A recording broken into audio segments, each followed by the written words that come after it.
site will also grow. Well, if you look at that previous matchup, you have 92 Dream Team win one lone defense. It was on Church. That's the site that for the longest while had the highest win rate for the defenders.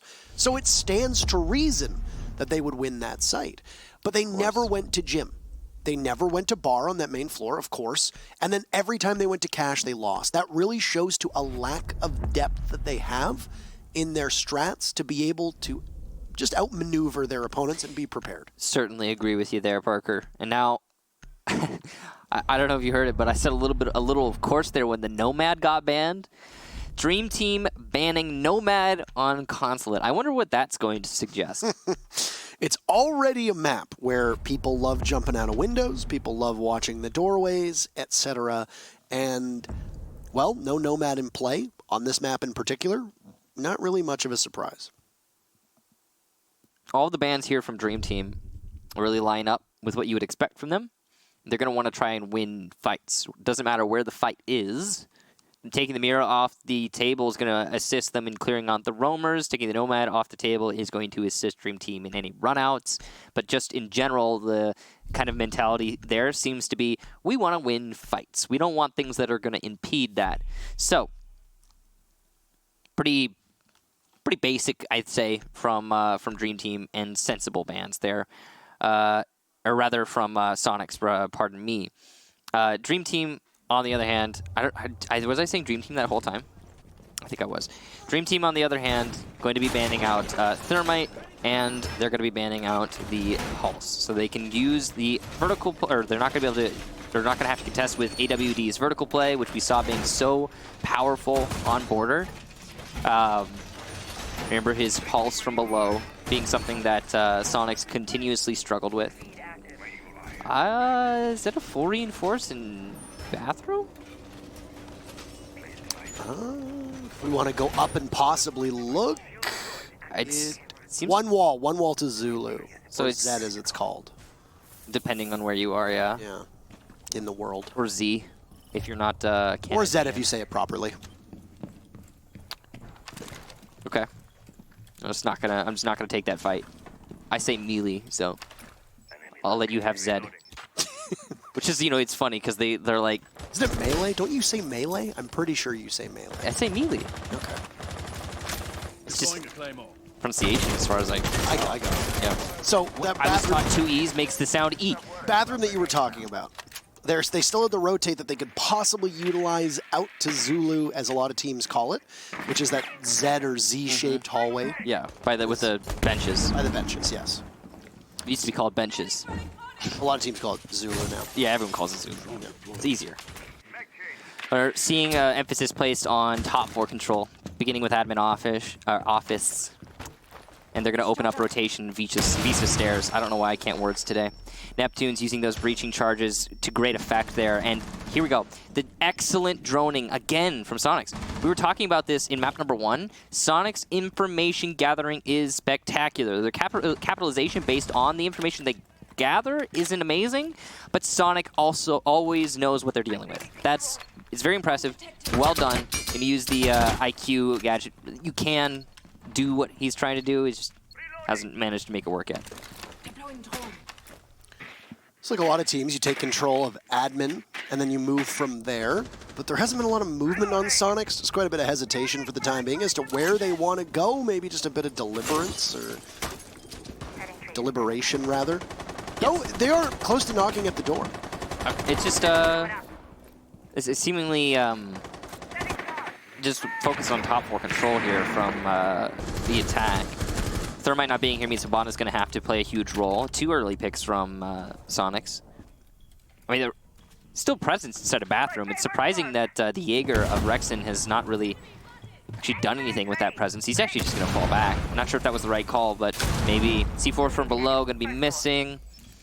Not a whole lot of bite back here from Dream Team right now, and Neptune's going to make this a 2 versus 5.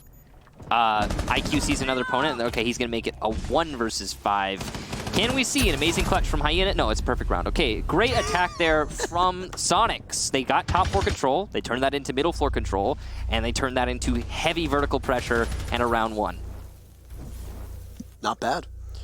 And this is the question that's going to be answered, and I think we can have a better grasp on it in probably a round or two, is how much of Border was just 92 Dream Team put all their eggs in one basket. They were really, really good at it. And then the Clubhouse, they were good on attack on Clubhouse too, don't get me wrong.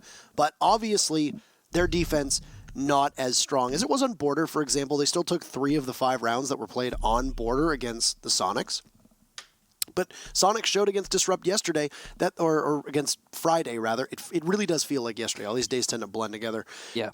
On their matchup on Friday against Disrupt, that there are problems that the Soniqs have that can be exploited in the way that they play on Border. And it was 92 Dream Team who were capable of doing that better than Disrupt was. I think the real crippling blow here for Dream Team is going to be the fact that they're starting on defense right now, where they clearly favor attack.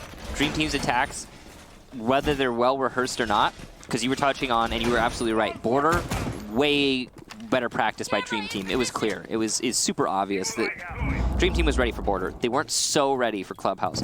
But one thing that was consistent through both of them is the attacks from Dream Team were better.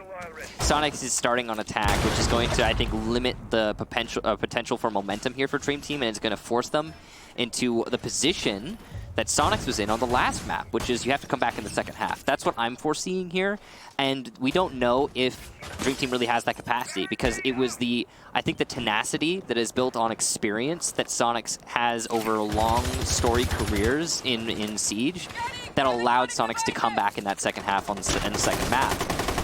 I don't know if Dream Team's capable of that, but we're not there yet. We're only 1 round in here, so it's not necessarily over, but one thing really stands out to me, yet again, we are going back to the same site that Dream Team just lost.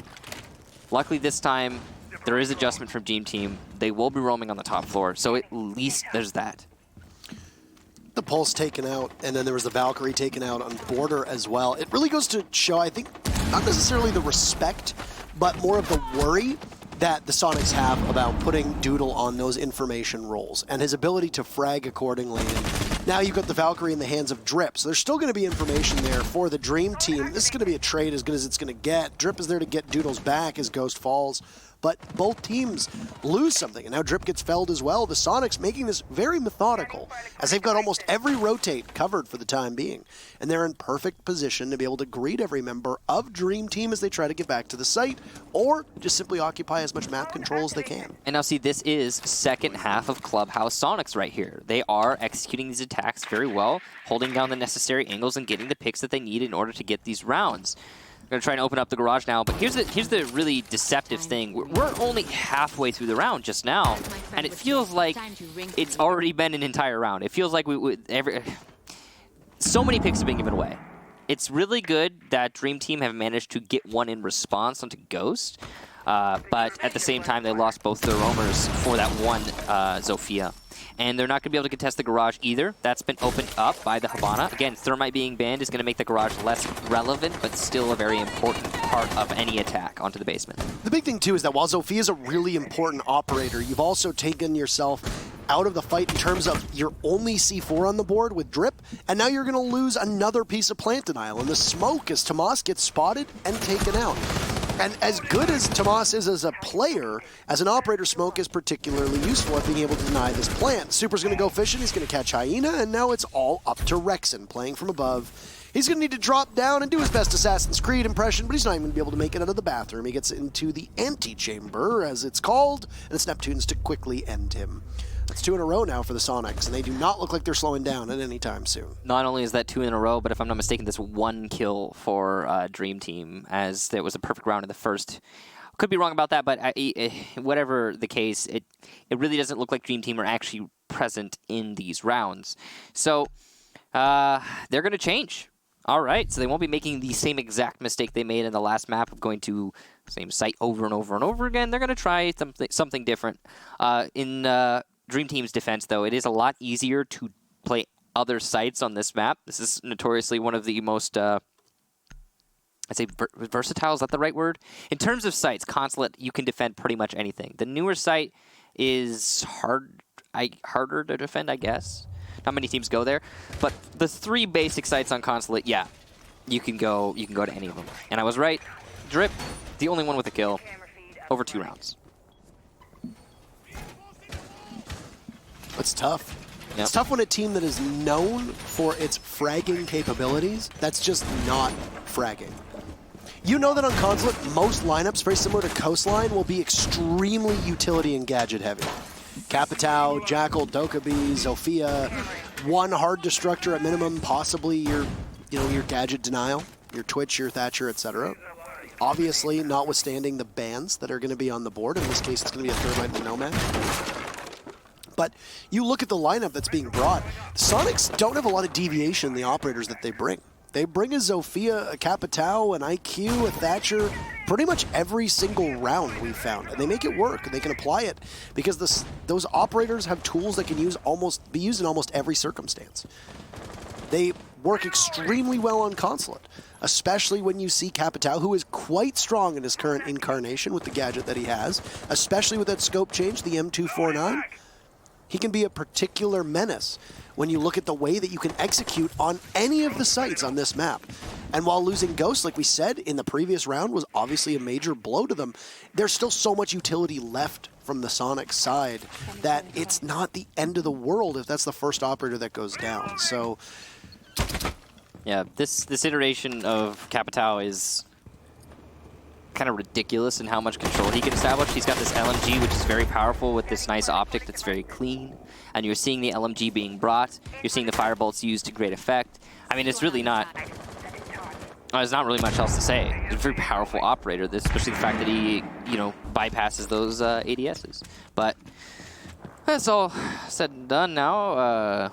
Seeing control top 4 again being the focus for the Soniqs. They've already established control of admin office. Are they shifting to a B take now? A little bit of... Interesting. It's stacked up inside of admin and now they've completely fallen off. They obviously didn't like something about it. They might have identified that there was some serious holes in this defense from the Dream Team. Yeah, maybe they're trying to seize upon that opportunity that is often presented by their opponents. We've seen that Soniqs is good at that. That is something that they really do excel at, is finding the hole in your defense and, well, taking control. AWD with a run out there from below. It's the main lobby, and there goes Ghost. Neptunes was very aware of the fact that there was likely going to be a run out, but he thought it would be from Piano, as yet there's another body who falls from Soniqs as it's Drip this time, who's tagged on in. Despite all of this and another kill from Doodle coming out, you still have opportunities for Neptunes to possibly get a plant down, but there goes Goddess. Once again, another from Doodle. He's going to be denied an ace just simply because Drip had got one earlier on, but Neptune's getting the kill onto Tomas will give off Neptune's position inside a projector. He sees the head of Rexon, and he'll take it away from him, subtracting it from the rest of his body. 30 seconds to go. Neptunes will need to find the remaining 3 members of the Dream Team. He holds that diffuser, but this is good patience from the Dream Team. He knows there's a body somewhere nearby, doesn't know it's inside a spiral. He'll look around the corner, and it's the SMG-12 with that high rate of fire. They'll gun through Neptunes, take him out of the action, and that will be the first round on the board for 92 Dream Team. So, great round there from Dream Team. The run-out's really the star of the show, and that's why they banned Nomad, which is what we were talking about at the beginning of the match. Now, the flanks not being held down was definitely a distraction as well for Soniqs. You could see that they were trying to go for Repel, but also Soniqs were spending a whole lot of time on shoring up those runouts for the windows or the front door or what have you, and it didn't work in the end. That's the really sad part, is Soniqs invested time, they invested manpower, they invested utility in the Claymores, and yet Dream Team still managed to run out successfully and remove a lot of the pressure that Soniqs was applying to the outside of the building. The curious thing for me is I mean, the question that keeps popping into my mind, I should say, is why didn't Soniqs just keep on keeping on with the admin office attack? Like, what's with the rotation there? You put one person on balcony. If he gets picked off, I mean, you still have manpower in sight. You don't have to worry about runouts. There's obviously something they just didn't like about it. Yeah. They must have run it a certain way, and I mean, look at what Neptunes did. He vaulted in the window and started to plant while the rest of his team was dying, and I think that the call that was made from Soniqs was, hey, this is free. The only thing that's really standing in our way for the time being is Smoke playing inside a connector. If we can distract him, possibly from bathroom, or even from main stairs, possibly from console office windows, Neptunes can hop right in and plant, and there's nothing to impede him Unfortunately, the reason why the site was free was because DreamTeam had a couple bodies playing off-site who went for runouts and got 2 very important kills, which completely knocked Soniqs on their heels. Yeah, absolutely. Well, you've got a IQ playing downstairs. They'll be detecting, or rather not downstairs, but main floor. They'll be detecting the evil eye just inside of the site. I do like that DreamTeam are not going for a defense of the bottom floor again. They're not just repeating the mistakes they made on Clubhouse. Gonna try middle floor, see if that works out for them. The fact that IQ is still in play is going to seriously impede the Valkyrie playing in this round. Already 1 cam dealt with. Rexen waiting for a repel from the roof with a pre-opened window, or a prepped window, as many would say. It's just slow going here. It seems like Soniqs is really worried about runouts again. And that's, as we touch upon, and we will probably touch upon many times, why that Nomad ban is so important, and it's also part and parcel of the way that a lot of teams play console. Yep. You have to guard against multiple windows, you have to guard against the doorway, especially when the site is upstairs. So in this case, you got the main lobby in which a lot of teams will defend very similarly to that console office up top that we just saw get played. You're going to have multiple people possibly roaming around. One good example is currently Drip, who's making his home on the spiral stairs and heading on up top. Doesn't know if there's been any control that's been taken inside a projector.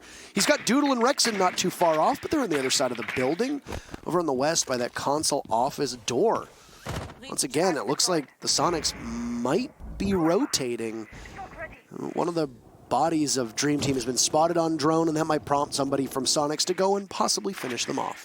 Projector control would be really hard for Soniqs right now. There's 3 different DreamTeam players playing angles onto projector, waiting for the push on the top floor. The Valkyrie, the Doc, and the Jaeger. The first one, Valkyrie, Drip, going to take down Super, and that's the first kill. As we hit the last minute, he'll get a second kill just pushing into Soda Machine. Easy frags here for Drip, and the round seems like a complete lockout. Soniqs suddenly has fallen asleep when attacking anything other than the basement, it seems, on this map. Their in-building presence is lacking, and what is there is insufficient to deal with just a roaming Valkyrie, which is not good. The one plus that they have is that Goddess still holds that diffuser. They won't have to waste any time to possibly go get it. She'll walk right on in. She takes out Doodle. Gonna go for the plan inside of a default spot as Avian takes out Rexen, but they trade each other off. Goddess gets finished off, but Ghost catching one from behind. He's got 2 more bodies, 10 seconds in the diffuser to grab in order to make this work. But he's not gonna get through the doorway. One to the chest from Tomas will shut down the Soniqs. And oh boy, it's not gonna be Consulate that's gonna be any different than our previous 2 matches. These maps are going to go the distance no matter what. Extremely close, and we're going to be tied up through 4 rounds. Every time we're seeing the same thing here from Soniqs, if they're not attacking the basement, that is. And that is that Soniqs is taking control of admin office and then nothing else inside. They take control of admin office and then they fall off. They're like, nah, we're going to go outside now. And then Soniqs starts getting punished, not only in terms of frags, but also in terms of time. Soniqs is losing out on so much time in those rotations. Consulate is not an easy map to rotate on continuously. It does cost quite a lot. And DreamTeam are taking full advantage. They've been given free reign to just rotate. I mean, that Valkyrie was not originally playing on top of Spiral. She rotated into that. And the fact that nobody caught that rotation from DreamTeam, I mean, from Soniqs was a little bit disheartening. And then following that, 2 players clearing the roamers upstairs, or at least, well, trying to, I suppose. And then a Valkyrie just walks into both and wins the fight. That's Drip. Great round there from Drip. We're going to go back to the basement here because the only other option is the new site, and many teams just don't like it. It seems that DreamTeam is in that pool. This could be another opportunity for Soniqs to gain the lead, as they have yet to lose an attack onto the bottom floor. One thing that I'm really curious about is what is DreamTeam going to do to contest upstairs? Because I feel like Soniqs has been losing the rounds on middle floor and top floor defense when they have to go outside. But you don't necessarily have to go outside to clear the roamers here, and I think that focus from Soniqs might be enough for them to win another round. Well, one of the biggest compliments that we've been paying to the Soniqs has been on their drone work and how they've been able to give each other the information to be able to get the opening picks onto DreamTeam through this map. Not necessarily the full 3 maps, but this map in particular. It's fallen off for the last 2 rounds, and it's been a field day for both Drip and Doodle to be able to capitalize off of that, pick somebody off from Soniqs right after they've gotten into the building, and really derail the momentum that you've seen Soniqs building up through those first 2 rounds and through much of the latter half of Clubhouse as well. The real question to me is, well, is that site-specific? This is a question that we always will ask time and time again. How much of this is just simply a team not feeling comfortable on a site, like the cash defense from 92 DreamTeam on Clubhouse, versus maybe the Soniqs just don't have the best wherewithal to be able to attack these other 2 sites outside of Garage on Consulate? Well, it doesn't really matter, because if you're the Soniqs and you don't have an opening death within the first minute to minute and a half, which is what we're about to get to, then I'd say that's a success against the way that the Dream Team has been playing recently. Well,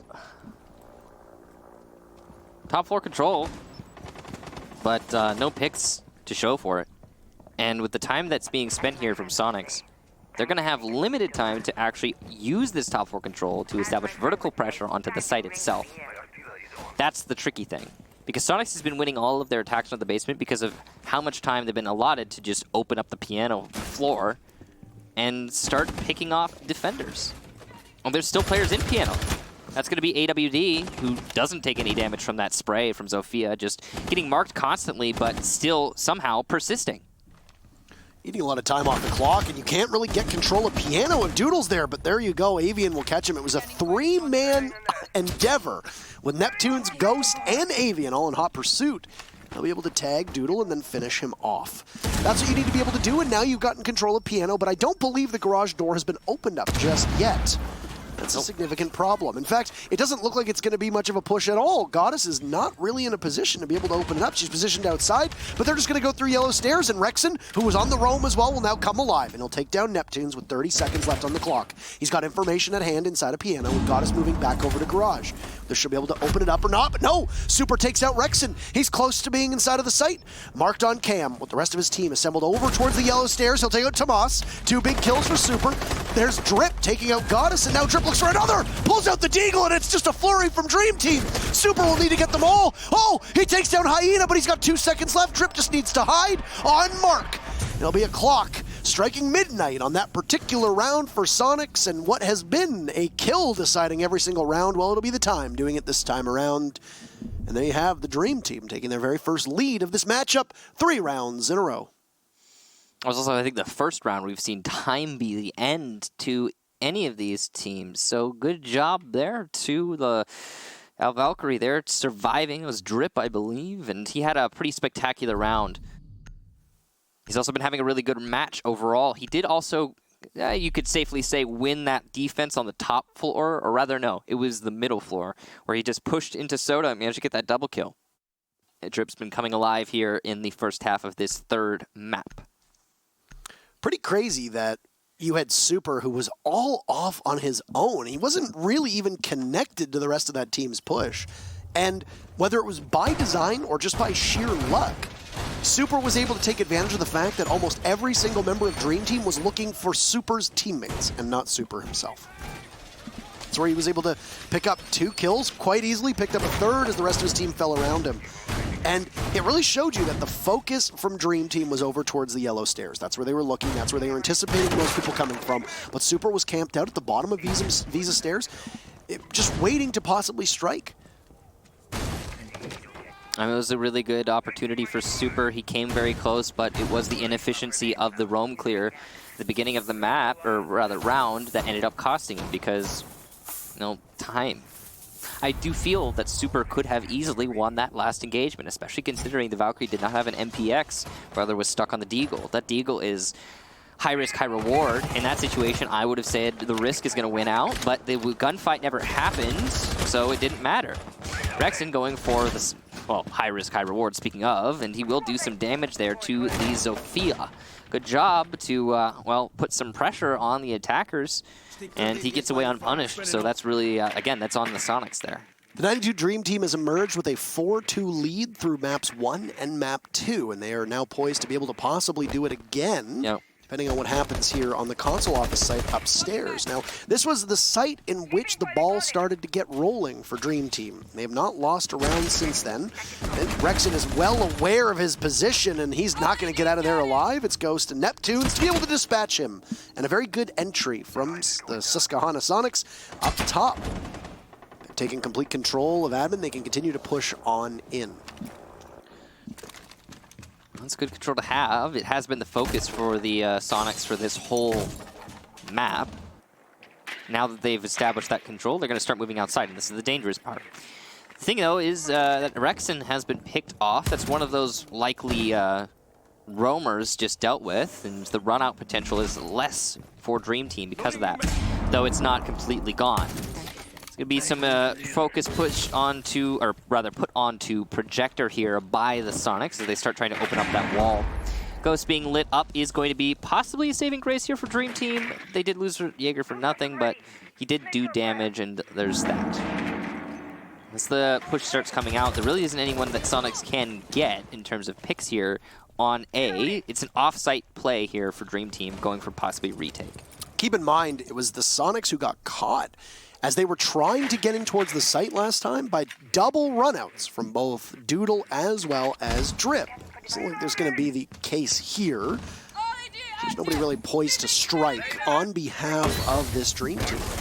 So you're really just going to rely on the Soniqs dying if you're the Dream Team's fans as they break on in. For the Soniqs, you just want to be able to engage in a pure fight with anybody who possibly comes to contest. One body inside of the admin office. Got us just watching the stairs to possibly catch anybody coming back towards the site, but she'll lose a fight to Doodle. Now Diffuser going down with Neptunes. Firmly inside. The C4 will miss. Another from Doodle. Thomas takes out Neptunes. Diffuser will be dropped. But it's Ghost perched outside to have to go and grab the kill onto Doodle and then grab the Diffuser as well. That'll leave Super down below to try and hunt the remaining members of Dream Team. There's 3 of them. There's 15 seconds left to go. Ghost just will look around the bomb site, heading over towards Connector. He doesn't have that Diffuser, none of them do, and they'll run out of time if they're not able to do much with it. Super gets cut down, and it's double for Drip, as it'll be another 4-2 scoreline. 492 Dream Team emerging from the first half. A different stat line, though. But this will give the 92 Dream Team 6 rounds on attack to be able to put away the Soniqs and give themselves a position in Pro League. Now here's the big difference. 4-2 scoreline coming out of the first half. But Dream Team starting on defense, which has been historically their very worst half by far, side by far. So imagine now, if you will, the Dream Team we've been seeing every single attack going into an attacking half with a 4-2 advantage out of their defense half. This seems like a sure thing for Dream Team. It's not certain, but it just seems that way based on what we've been seeing today. It's a very apt name for them as well, because while the 92 Dream Team, the actual team that won the gold medal, were obviously no slouches on defense, they buried their opponents by just scoring way more than them, and it just goes to show you that sometimes a good offense is a good offense as well. Yes, so, and that seems to be the mentality here for Dream Team so far. Yes, and there you go. Just to show you, it's been kills except for one previous round. It was that 5th round where time was what decided it. And that's the very first time that a round has been decided so far in this matchup that hasn't been based purely on kills. And we've seen some plants, but they haven't been the deciding factor, as the retakes are very enthusiastic no matter who is going for them. So, basement defense here to start things off from the Soniqs. I really want to see what we're going to have on the side of Dream Team. Because, again, if Dream Team's attacks are going to be as spectacular as they have been in the last 2 maps, this might be just over. Just like that. 3 rounds. That's all it's going to take. We'll find out. No Thermite is seriously going to hinder Dream Team on this site, especially. There is a Habana being brought. No Maverick is necessary on this map. They have got the Thatcher. Drip going to be going for that rotation, or sorry, flank hold and rotation hold. You can do a lot from that rappel. Until just be probably sitting there for a pretty long period of time. Oh, maybe even rotating around in that general area. Hyena on the Habana needs to have presence by the garage panel. He's on the other side of the map for some reason. Possibly doing drone work and then moving on over. Who knows? Maybe. Still have time. Clearly somebody has determined that all of admin is clear, as you've got Tomas in there now, and Rexon will join with no fear whatsoever. It's a different flank hold there for the Visa stairs. Usually you see it opened up right above the stairs. That time it was to the side. So, you know, a little bit different, but it's less consistent in your ability to actually hold the angle, as you don't have it head on, you have a sideways angle instead. Here what sounds to be a shotgun inside a bathroom, but nope, there's nobody there from Doodle. His Ghost is now down below, so they'll forever be in pursuit of the remaining members of Soniqs who might be off-site. Nice seeing this resurgence of breaching charges here, especially with how much IQ has been played on these teams. Zophia's been running breaching charges in the past. We've seen it on a number of teams spread across all the regions. Thanks. And it just allows you to possibly use that buck or sledge roll differently. Yeah. Because you still can have some of that soft destruction, not always the same, but some of it available in other operators' hands. Now, mind you, Tomas is still going to be on that buck for most of this game, so you've got more than one way to possibly hamper your opponents. It's got to be that speed at which you're deploying the breaching charges is just so much more convenient. And all this vertical pressure that we were talking about through the breaching charges, the buck, a skeleton key, hasn't really amounted to very much, and that's, speaking of unfortunate, it happens. Avian's going to get the first kill onto Drip, but a quick refrag there by Thomas, so he's making up for his past mistakes. Rexon gets the flank of Neptunes. That's a really good pick there from Rexon, playing an odd position at the top of East Stairs. His vertical pressure is continuing to mount, but there's so little time left. The attackers need to start pushing in the site. Goddess going to get another long angle kill. She's very well known for that, taking out Hyena.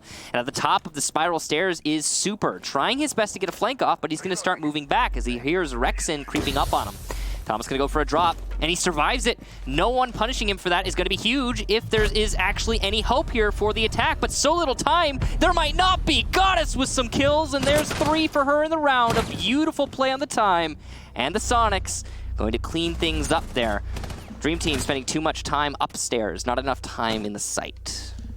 Aban alone pushing on yellow stairs to her doom, getting taken out by Goddess, then everybody else just get fed essentially into that meat grinder that is the Alda in the hands of the Maestro. Now, amazingly, the first 2 deaths to the Soniqs ended up being both of their C4s, especially if you have the Mute running a C4 instead of that bulletproof camera, and then you also had the Valkyrie go down too.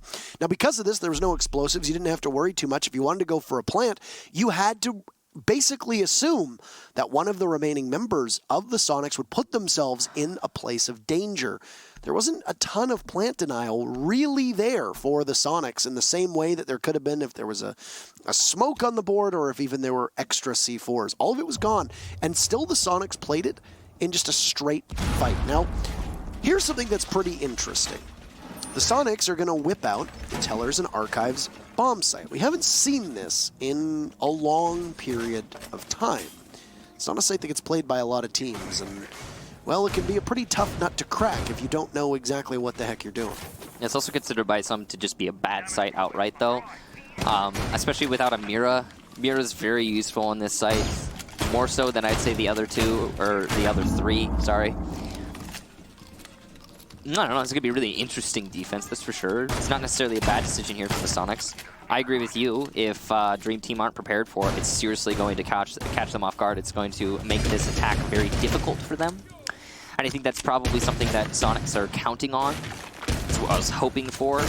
I'm sure that Soniqs are aware that 92 DreamTeam have better attacks than they do defense usually. Speaking of attacks, this is a very quick one.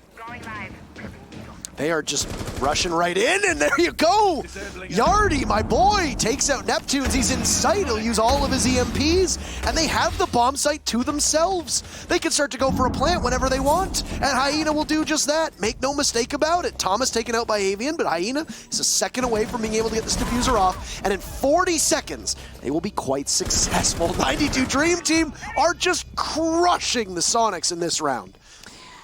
When I remember when I said maybe unprepared, well, not the case here. And Super's going to go down to Drip playing inside of Visa. It's just Goddess. Goddess has been having an amazing match, and she's going to continue that with getting a kill there to stat pad a little bit, but it's not enough to come back from that kind of a disadvantage.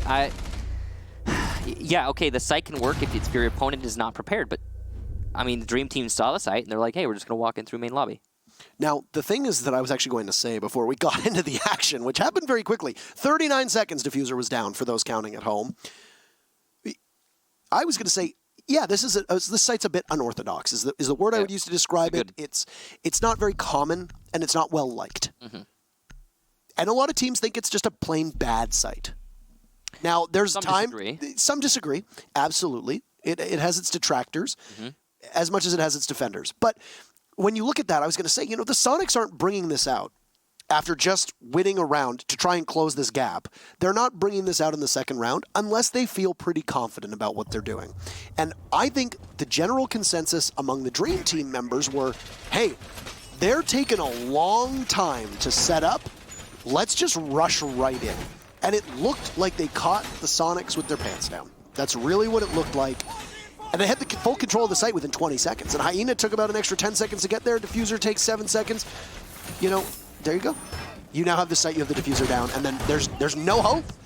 Retaking that site is so difficult because it's on 2 separate stories, and a lot of times you end up basically pushing out the other defenders, putting them on a site where they have to retake through stairs, and it's exceedingly difficult. And now Soniqs went for a very brave strategy, I would say, and it might come back to haunt them depending on what happens here, because they were not ready for the speed that Dream Team brought to that attack. And here's the thing, it's not just about the speed, it's about where they decided to attack as well, right? Because, yeah, it was a rush in through the main lobby, but it was specifically the main lobby. The way that you usually hold tellers is vertical, right? Either from below or from above. In this case, you would play inside of admin office. Well, where can admin office not actually see? Inside of tellers. So how do you hold tellers? You put a mirror window on Visa stairs. But who's banned? Mira. So you can't really hold tellers from the main lobby push. And because there was nobody even sitting there to try and hold it, the initial entry from Drip, and it was over. It's done. Round finish. C4 wasn't coming out vertically, so there was no denial. Whatever. It was a quick round. Now, we'll be going to top floor defense here from Soniqs. They certainly just gave away a round. It's possible that they're going to be able to lock this one out, though. Certainly, this is a much more reliable bomb site.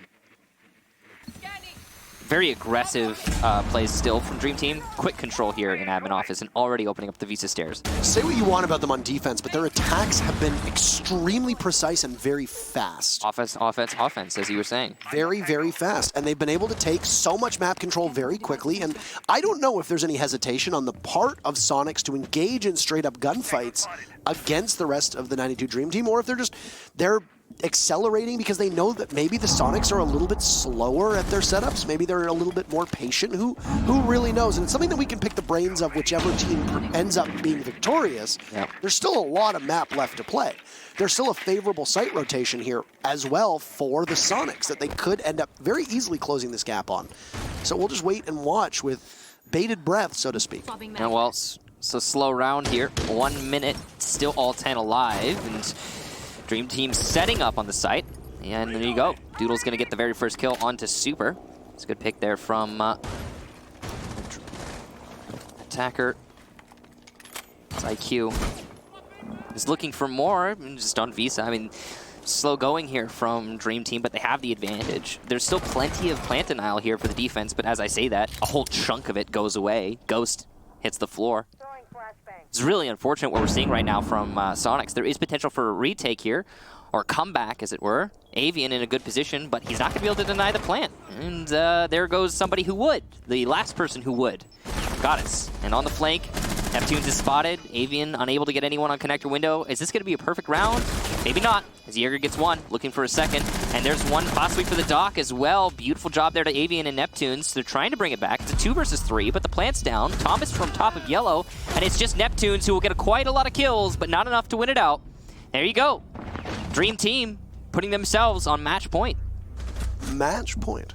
And, well, series point, everything point. This is Pro League point. Pro League point. This is relegation point right now for your 92 Dream Team. And oh my. And we were talking about how, okay, in map number 2, when we thought maybe, okay, Dream Team's going to get the 2-0, we were thinking how that might be good, actually, in a way, for whoever loses, because then that team going up against Rise, less fatigue from the first map, or first match, rather. But here and now, we've gone every round, except for, well, minus OT, I suppose, on the first 2 maps. And it's looking like, well, actually, that's not true. Minus OT and minus 1 round. And it's looking like on this third map, we're going to be going pretty far, too, no matter what the case. So whoever ends up going up against Rise, I mean, the longer this goes on, the worse it is for whoever loses and has to play Rise. That's the main, like, storyline here. There's still potential to get into Pro League if you lose this match. It's just going to be much lower. This seemed almost inevitable for Soniqs that they would get to this position. Maybe. Let's rewind to the previous season. Let's go back to Season 8. An Elephant Gang looked indomitable. They were the Challenger League team. They were the Challenger League team. And a lot of people were saying, once again, a combination mostly of players who had been in Pro League. There was a running joke that was being perpetuated by Super that the team was getting poached as a number of their players kept getting called up to Pro League. Yeah.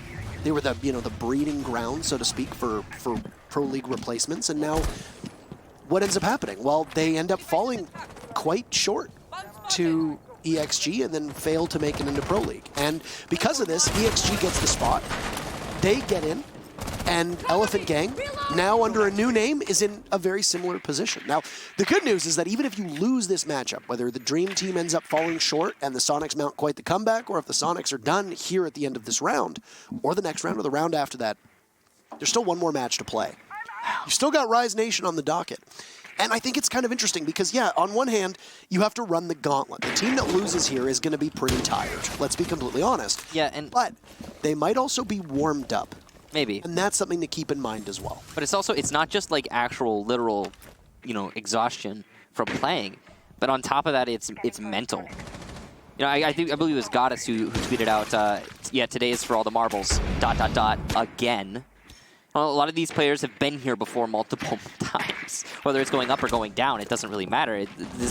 These all the marbles matches are so high pressure. And Goddess was on a squad that managed to make it into Pro League, if you recall. She defeated CLG, a team whose some of their players she would end up then being on a team with later on when she came in under Reckless and then Beast Coast and eventually Cloud9. She is well aware of what it takes to be able to get past that hurdle and qualify on in. Now, unfortunately for Soniqs at the moment, that hurdle happens to be 4 gentlemen who have never been in Pro League and one whose stint in Pro League was quite short. Yes. And they are all looking, they're quite hungry, and obviously want to be able to take that spot away. And they're only 1 minute and 15 seconds away from doing that, Michael. Well, Drip on top of Yellow looking to get some picks here. Surprised no one on the defense is contesting this, but that's probably thanks to Rexon on the Buck, opening up a lot of angles from above. Mark's coming out from the drone work of the rest of his teammates, and that's going to give a lot of information for the Buck for the soft destruction. As we come down to the last minute, all 10 alive, it will be an absolute slugfest, but it could be the last minute not only of this round, but of this match. This is really going to determine who has the absolute best grasp on this site in particular, as there's still some work being done from above, opening up as many avenues as you can. Avian's going to lose quite a bit of HP to a breaching charge that will go off above him, and now he gets finished off by Drip, who has come alive. They called him Yardy for so long, and now it's all on Drip. The new name, but still the same fragging potential. Doodle is there as well, as Super will fall, and yet another goes down. You're batting for gold as best as you can. Neptunes will take one along with Goddess. Goddess will take some damage, finished off, and it's all up to Neptunes in a 1v3. Plant going down.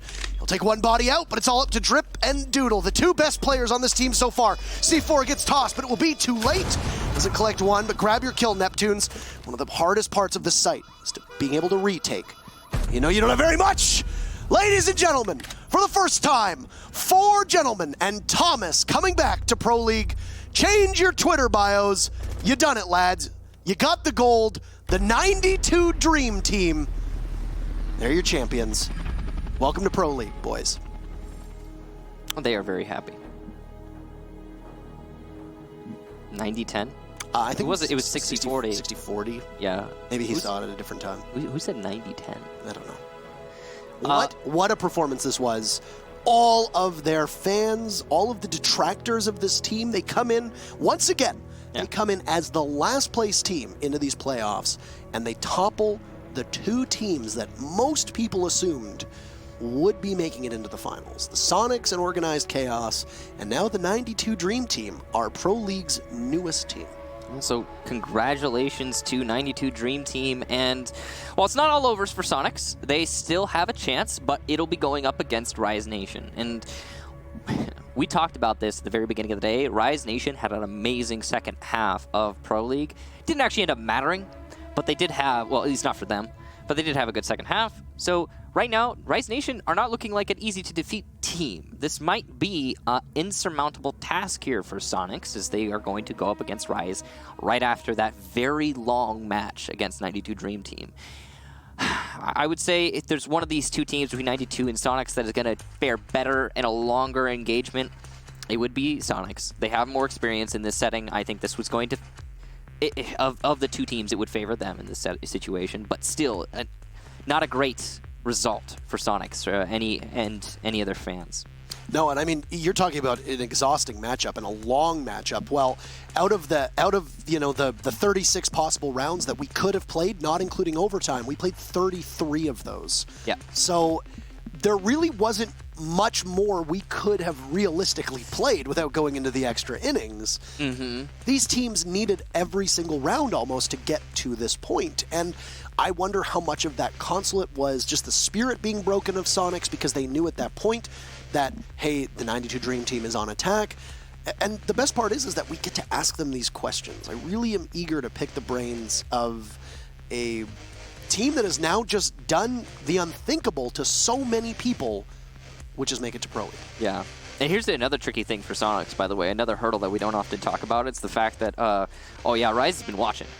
We just had 3 maps. Rise have been diligently watching all of those maps, and now that means that not only are you going to be exposed if you ever get to go to any of those maps, but that's another thing, is it totally train wrecks your ban phase. Like, your ban phase going to your second match in relegations is, so what do you even ban? Because what you just played is completely exposed, way in the open. All of the strategies that you brought out in that match now are well known to your next opponent. So it's like, there's so many disadvantages right now for Soniqs going up against Rise. It's ridiculous. But we should eventually have an interview where we could talk to 92 Dream Team, figure out what's going through their heads. I mean, they've got to be so ecstatic of finally getting into Pro League. I wonder who, my big question is, who do you think is going to be the man to talk for the team? Because it was Doodle on Friday. Okay. I think he's been doing most of their interviews, so I would imagine it's probably going to be him. We're just waiting on the interview call when it's ready. But I would imagine it's probably going to be him. Yeah. I guess. Apparently it's ready, so here we go. Mr. Doodle, congratulations. I want to know, take us through that final round. Just take us through the final round. You swung it on attack, you take up those 2 rounds, you're on match point. Tell me, I want to know about your team comms. I want to know about your own personal feelings. Were you shaking? Walk us through it. We can't hear him. We can't hear him at all. That's great. Oh, I had my mic muted, my bad. But sometimes you forget the little details when moments like this happen. So feel free to start over. The last round we weren't shaking at all. We were trying to keep a level head because on Clubhouse, we choked the lead. So I'm just reminding everybody we still have a game to win. Don't get too hype. It's match point. Everybody's excited, But we're getting loud. We're getting hype. Every kill we get louder and louder, And then just at the end, it was all emotion at that point. We were trying to cry, but we can't. But we're just happy to be in Pro League now. Well, congratulations. This is a huge moment. 4 of you have never been here before. Tomas was only here for a short period of time. I want to focus on him for a second. He came onto your roster. He didn't really have a wealth of experience in Pro League, but what did he add that helped you seem to elevate yourself out of the position that you were in for most of Challenger League? So I think there's a big skill gap in PL and CL teams just because of droning and how efficient you are with utility. And Thomas, we were really lacking in that department before Thomas joined. And then Thomas, he came onto the roster and he helped us with droning, using our utility, helping us in our 3v5s and 5v3s and stuff like that. So it's just overall the experience of being a pro player and being in the pro practice times and whatever pros do, is what he helped us mainly with. And attitude, because Thomas is he's a very smart player and he's very loud, which kind of helps us. He's like our hype man.